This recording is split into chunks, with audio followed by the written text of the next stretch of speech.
আমার কষ্টের কথা কই না, এডু বয়সে কাকা আমি মানুষের হাতে পাও ধরলেও বাসের মধ্যে উঠে পাও ধরে ভিক্ষা চাই। একজন আজকে এত তোমার মাঝে খালি একটা মুরগি চাইছি দেখে কেটা পারছে এটা উন্ডলে একটা সারে এবার ওনাকে তাহাতে অনেক কষ্ট তোমার এখন আছে কে? মতো বাপ নাই হাতে ওই একটা মা মাই ভালোবাসছে তোমারে?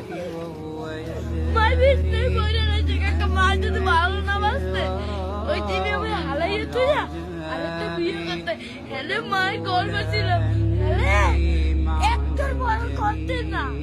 যারা এতিমকে পছন্দ করে না, এতিমকে তাড়িয়ে দেয়, তাদেরকে আল্লাহ পছন্দ করেন। আল্লাহ তাআলা বলেন, আরাআইতাল্লাযী ইউকাযযিবু বিদ্দীন ফাযালিকাল্লাযী ইয়াদউল ইয়াতীম। যারা আখিরাতকে অবিশ্বাস করে তারাই এতিমকে ঘাড় ধাক্কা দিয়ে তাড়িয়ে দেয়।